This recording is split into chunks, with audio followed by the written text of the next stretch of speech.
Lehengo ipuin berdina, ezta? Orduen, esan duzu, etxe baten?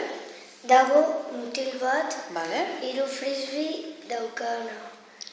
Hemen dauz 3 orduan, ez? Bai. A ber, kontatu ikusteko 3 dauzela. 3 frisbee. Bale. Eta? Neska bat inbitatu zuen etxera joateko eta frisbee bat lapurtu zion. Bale. Eta egun batean, mutila gauza bat oparitu zuen zion, eta neskak 4 frisbee oparitu zizkion. Da guztira, zenbat edukiko ditu? 6. Bale, orain. Hemendik ona pasatzen zanean, ze eragiketa egin duzu? Osea,